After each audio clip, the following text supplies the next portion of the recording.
तो कैसे हैं आप लोग? एक बार फिर से हम लोग जुड़ रहे हैं आपसे। कल मैंने पढ़ा था या पढ़ाया था, क्या पढ़ाया था? क्लास 12th का पहला चैप्टर चल रहा था प्रोज का। क्या चल रहा था? प्रोज का पहला चैप्टर चल रहा था। कौन सा, भूल तो नहीं गए ना? A girl with a basket, इसको लिखा गया है किसके द्वारा? Which has written by William C Douglas. किसके द्वारा? विलियम सी डगलस, है ना?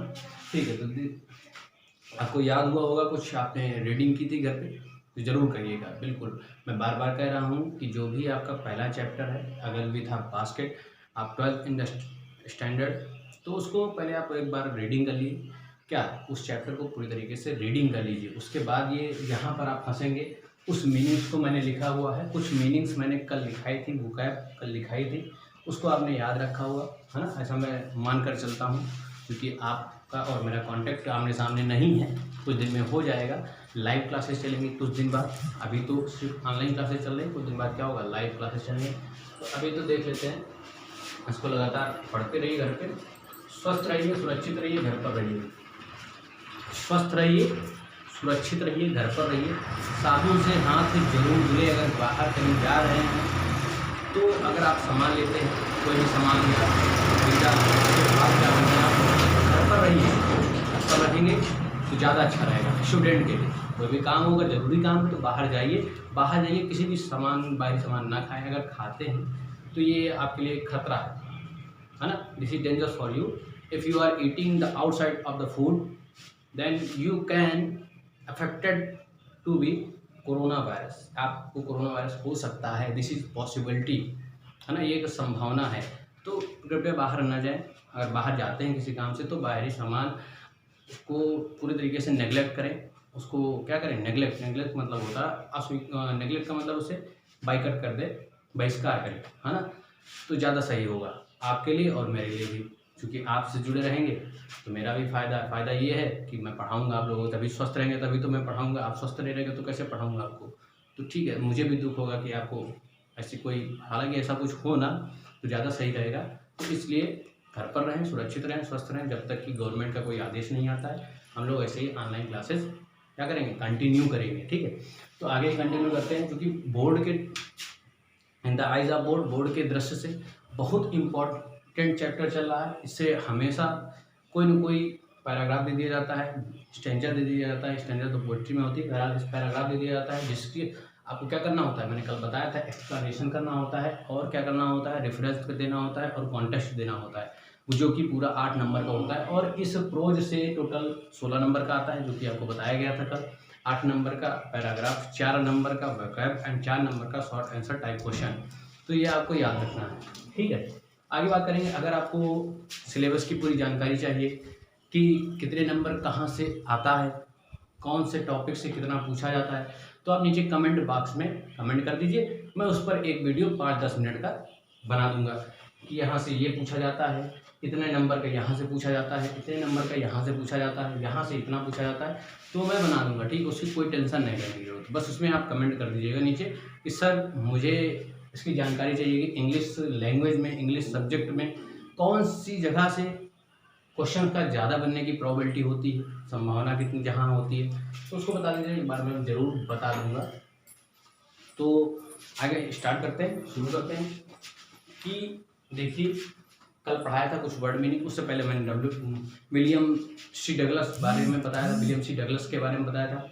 उन्होंने क्या यहाँ पर चैप्टर लिखा, तो उन्होंने क्या यात्रा की, कैसे किया, और क्या इस कहानी थी इस चैप्टर की, तो मैंने भूमिका पूरी तरीके से बना रखा हुआ है। तो उसमें ज़्यादा एक्सप्लेन करने की जरूरत नहीं, सीधा आते हैं टॉपिक पे। तो यहाँ तक पहुँचे थे शायद पोर्टर्स तक। पोर्टर्स का मतलब होता है कुली, है ना? उससे पहले मैंने कई वर्ड मीनिंग बताए थे, हॉकर्स बताए थे, जिसका मतलब होता है फेरी वाला, और कई भी वर्ड्स मैंने बताए। तो पीछे देख लीजिएगा जो मैंने कल बताया। आज देख लीजिए, ये हार्ड वर्ड हैं, जहाँ पर आप फंसने के चांसेस ज़्यादा हैं, उन्हीं को मैं लिखा रहा हूँ। तो देखिएगा, पोर्टर मतलब होता है पुलिस। पुलिस का मतलब क्या होता है भैया, जो स्टेशन पे होते हैं, जो लाल लाल कपड़ा पहने होते हैं। पुलिस पिक्चर देखा है? पुलिस पिक्चर देखा है कि नहीं देखा है? अमिताभ बच्चन वाली। अच्छा, वही। उसमें देखिए लाल लाल कपड़े पहने रहते हैं कि नहीं? अमिताभ बच्चन पहने रहते हैं ना, तो वही होते हैं पोर्टर्स। पोर्टर्स मतलब क्या होता है? पुलिस। आपको एग्जाम पे ये नहीं दिखेगा भाई। देखिए, अच्छा, वर्ड मीनिंग याद करने का क्या फ़ायदा है? वर्ड मीनिंग याद करने का क्या फ़ायदा है? वर्ड मीनिंग याद करने का क्या फ़ायदा है? सुनिए, वर्ड मीनिंग याद करने का फ़ायदा यह है कि अगर आप वर्ड मीनिंग याद होगी तो आप तो तुरंत समझ जाएंगे कि ये किस चैप्टर का पैराग्राफ है। जब भी आपको एक्सप्लेनेशन के लिए दिया जाएगा तो आप तो समझ जाएंगे यार ये तो वर्ड मीनिंग मैंने कहीं पढ़ी है, अच्छा वो कौन से चैप्टर में पढ़ी है। जैसे ही याद आ जाएगा तो आपको पैराग्राफ बार बार पढ़ने की ज़रूरत नहीं है, वो याद करने की ज़रूरत नहीं है कि पर्टिकुलर पैराग्राफ क्वेश्चन बैंक उठाया। लोग क्या करते हैं, क्वेश्चन बैंक उठाते हैं, पैराग्राफ उठाते हैं, उसको रटते हैं कि देखते हैं इसमें कौन सा वर्ड आया है, तो अगर मान लो एग्जाम में आ गया तो हम डायरेक्टली इसका रेफरेंस लिख देंगे। क्योंकि पैराग्राफ का मतलब ये होता है कि एक्सप्लेनेशन तो कोई कर लेगा, लेकिन पैराग्राफ में मेन चीज़ होता है रेफरेंस। अगर रेफरेंस नहीं दिया तो जो 8 नंबर है उसमें कम से कम 4 नंबर जरूर मिलेंगे। ठीक है, रेफरेंस अगर नहीं दिया, गलत हो गया तो हो सकता है 8 भी नंबर ना मिले, 0 नंबर मिल जाए, 4 नंबर भी ना मिले। इस वजह से लोग क्या करते हैं, पैराग्राफ को रटते हैं, तब जाके रेफरेंस लिखते हैं, तब उसको पहचान पाते हैं कि ये पैराग्राफ है कहाँ का, किस चैप्टर का आया हुआ है पैराग्राफ। तो वर्ड मीनिंग रटने से क्या फ़ायदा होगा, याद करने से क्या फ़ायदा होगा कि आप तुरंत समझ जाएंगे कि ये किस चैप्टर से रिलेट किया है। आप तुरंत उसके कुछ ना कुछ मीनिंग्स आपको जरूर दिखेंगे, ये मेरा वादा है। आपको अगर पैराग्राफ आता है तो ये मीनिंग्स जरूर आपको दिखेंगे। आप इस पहले चैप्टर में उठाइएगा, वो पहले चैप्टर की ही मीनिंग है, ये पहले चैप्टर की ही मीनिंग है भैया, ये पहले चैप्टर की मीनिंग है। इससे क्या फ़ायदा होगा ये मैं बता रहा हूँ, समझ पा रहे हो ना मैं क्या कहना चाह रहा हूँ। मैं ये कहना चाह रहा हूँ कि अगर आप इस वर्ड मीनिंग को याद करने के कितने फ़ायदे, देखिए पहला फ़ायदा ये कि आप पैराग्राफ आया तो उसका रेफरेंस लिखने में कोई प्रॉब्लम नहीं होगी। दूसरा फ़ायदा क्या, एक्सप्लेनेशन करने में कोई दिक्कत नहीं होगी, क्योंकि आपको उनकी मीनिंग पता होगी, उनका सिनोनिम पता होगा। तो आप जैसे गारमेंट्स लिखा हुआ इसका मतलब होता है क्लॉथ्स, तो आप गारमेंट्स में एक्सप्लेनेशन में गारमेंट्स नहीं लिखेंगे, फिर क्या लिखेंगे, क्लॉथ्स लिखेंगे। तो दूसरा फ़ायदा ये हुआ एक्सप्लेनेशन में। पहला फ़ायदा क्या हुआ, रेफरेंस में। तीसरा फ़ायदा क्या है कि अगर आपको इतनी वर्ड्स पता हैं तो आप इंग्लिश में बात कर सकते हैं। You can talk with English with confidently. क्यों, क्योंकि आपको क्या पता होगा, वर्ड मीनिंग पता होगा। बात समझ रहे हैं ना। इसलिए वर्ड मीनिंग का क्या रोल है ये समझ में आया। This is most important for every student who want to learn English. ये सभी लोगों के लिए इम्पॉर्टेंट है, उन सभी लोगों के लिए इम्पॉर्टेंट है जो इंग्लिश बोलना चाहते हैं, सीखना चाहते हैं और अपनी इंग्लिश को सुधारना चाहते हैं, अच्छे नंबर लाना चाहते हैं। तो ये बहुत ज़रूरी है, समझ में आया बात। ठीक है, तो मैंने 3 फायदे आपको गिना दिए, कौन कौन से, एक्सप्लेनेशन, रेफरेंस और इंग्लिश स्पीकिंग। अच्छा ठीक, जैसे कि मैं बोल पा रहा हूँ इंग्लिश किस वजह से, क्योंकि ये सब मीनिंग्स मुझको याद है, बहुत सारी वर्ड्स मुझको याद है। इस वजह से मान लीजिए मुझे वर्ड्स नहीं याद है, मुझे कहना है कि आई वेयर क्लॉथ्स, तो मैं क्लॉथ्स नहीं पता कि क्लॉथ मीन्स क्या होता है या गारमेंट्स मीन्स क्या होता है, तो कैसे मैं बताऊँगा। मैं ये कहूँगा आई वेयर कपड़े, नहीं, ऐसा नहीं है ना। इंग्लिश तभी बोल सकते हैं जब आपको क्या आनी चाहिए, मीनिंग्स आनी चाहिए, है ना। तो फायदे बता दिए, तो जरूर इसको नेगलेक्ट ना करिएगा। क्योंकि क्या करते बच्चे, वर्ड मीनिंग को कभी याद ही नहीं करते, ना टीचर्स कभी याद करवाते हैं ना वो कभी याद करते हैं। तो ज़रूर इसको याद करिएगा। और ये मैं यहाँ पर मेहनत कर रहा हूँ, ज़्यादा से ज़्यादा मेहनत कर रहा हूँ। गर्मी बहुत तेज़ है, फिर भी मैं पढ़ा रहा हूँ। तो इस वजह से आप भी घर पर रहिए, पंखे में पढ़िए। आप लोग तो पंखे में पढ़ सकते हैं, अगर यहाँ पंखा लगा दिया तो फिर आवाज़ नहीं आएगी, तो दिक्कत है ना। देखिए कितनी मेहनत कर रहा हूँ मैं यहाँ पर, क्या कर रहा हूँ, बिना पंखे के यहाँ पर खड़ा होकर पढ़ा रहा हूँ। अगर पंखा चला दे तो पंखे की आवाज़ आपको सुनाई देगी, है ना। तो इस वजह से तो मेहनत को देखिए और खुद भी मेहनत करिए, खूब पढ़िए, है ना, मन लगा कर। तो देखिए गारमेंट्स की मैंने बताया कि कोटेड मतलब होता है पुलिस। क्या होता है, पुलिस। दूसरा नंबर गारमेंट्स। गारमेंट्स का मतलब क्या होता है, गारमेंट्स का मतलब होता है कपड़ा, आप जानते हैं। इसका दूसरा अगर हम देखें तो क्लॉथ्स, है ना, क्लॉथ्स, इसको ऐसे ले लें, क्लॉथ्स। क्लॉथ्स इसका एक सिनोनिम हो गया। अच्छा, feel of the pulse, feel of the pulse. अच्छा, फील का मतलब क्या होता है, फील का मतलब होता है अनुभव करना, या आप क्या अनुभव कर रहे हैं, क्या फीलिंग कर रहे हैं, ऐसे कहते हैं कि नहीं कहते हैं। तो इसको हम लोग क्या कहते हैं, वो जो विलियम सी डगलस साहब थे वो क्या करना चाहते थे, नब्ज जानना चाहते थे भारतीय लोगों की। तो क्या करते थे, हमारे राष्ट्र की नब्ज जानने की कोशिश कर रहे थे।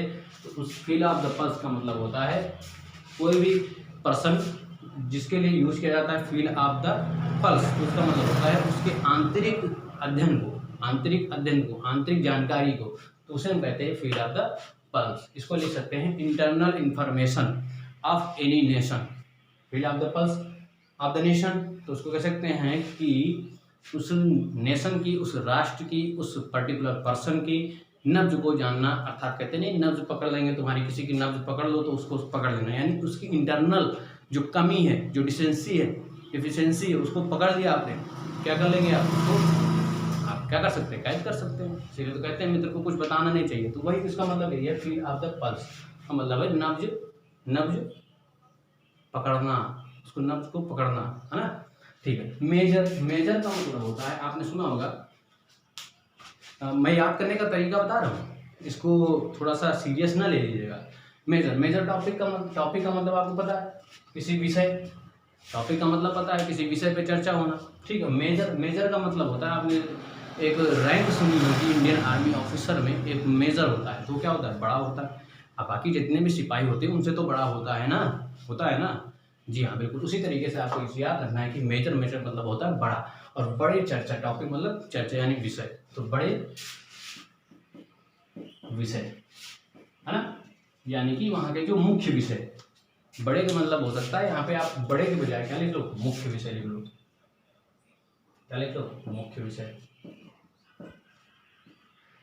अच्छा, विलियम सी डगलस साहब क्या करते थे, ट्रेन से उतरे, मैंने बताया था ना कि हर जगह रुकती थी ट्रेन, पैसेंजर ट्रेन थी, रुकती थी, तो लोगों से क्या करते थे, बात करते थे। अच्छा, क्या बात करते थे, वो उस दिन के जो मुख्य विषय हुआ करते थे, जो भी न्यूज़पेपर में आया करते थे, उनके बारे में बात करते थे। ये बात मैंने कल बताई थी ना। जो लोग कल का वीडियो नहीं देखें उसको पहले देखें, उसके बाद ये वीडियो देखेंगे तो अच्छे से समझ में आएगा। ऐसा कोई नहीं, ऐसा कुछ भी नहीं है कि अगर वीडियो देखेंगे तो समझ में नहीं आएगा, समझ में तो आएगा ही आएगा, लेकिन उससे और अच्छे समझ में आएगा। अच्छा, एटीट्यूड दूसरा है, भैया ये लड़का बहुत एटीट्यूड है यार इसके अंदर, आप बोलते नहीं है कि ये इस लड़के के अंदर बहुत एटीट्यूड, इस सर के अंदर, ये जो सर पढ़ा रहे हैं इनके अंदर बहुत एटीट्यूड है। तो ये आप लोग नॉर्मली बोलचाल भाषा में बोलते ही नहीं बोलते। तो एटीट्यूड का मतलब यहाँ पे क्या है, बिहेवियर, क्या है, बिहेवियर, है ना, बिहेवियर। अच्छा, ट्रॉपिकल, आपने जियोग्राफी कभी पढ़ी हो, तो उसमें आपने पढ़ा होगा एक ट्रॉपिकल रेंज होता है, ऐसे करके, ये एक हेमिस्फीयर है, एक होता है साउथ, एक होता है नॉर्थ, एक साउथ होता है।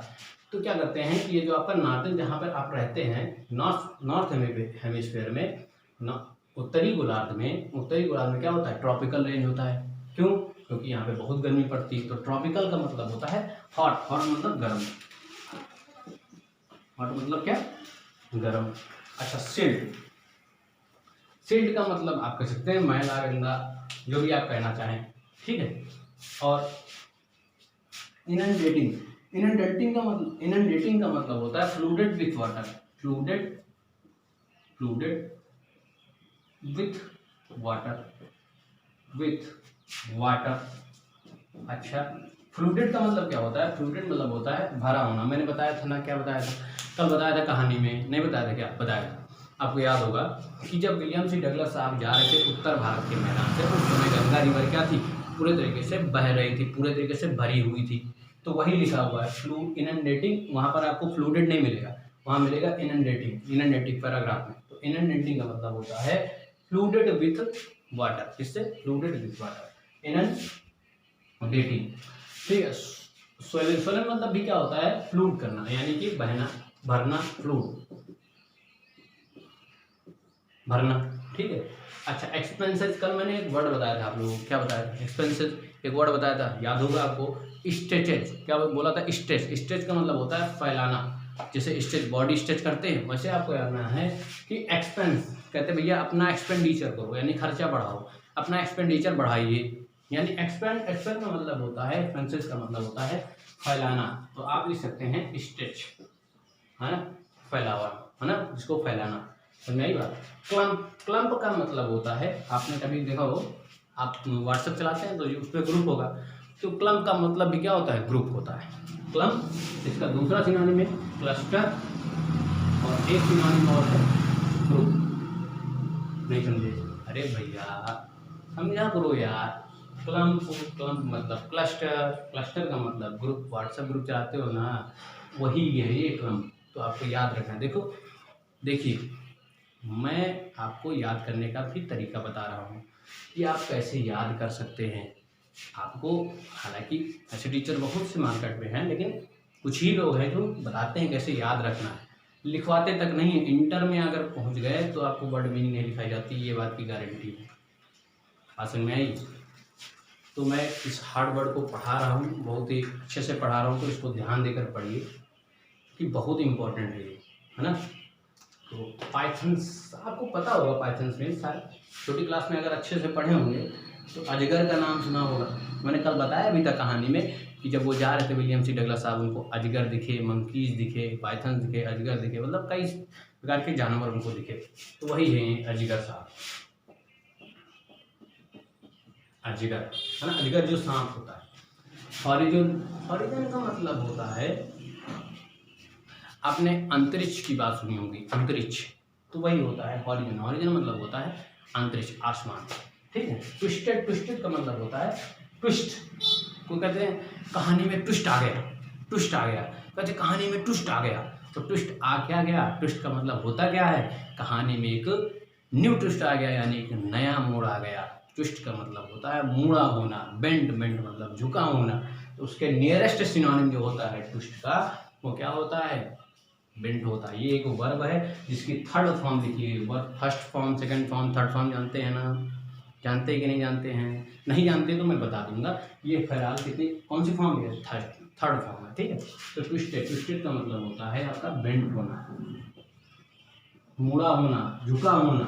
आप में अच्छा, ह्यूमिड, ह्यूमिड का मतलब होता है, आपने कभी पढ़ा हो जियोग्राफी, क्योंकि ये जियोग्राफी से रिलेटेड है तो मैं बता देता हूँ कि जब, या फिजिक्स में आपने पढ़ा होगा ह्यूमिडिटी, आर्द्रता।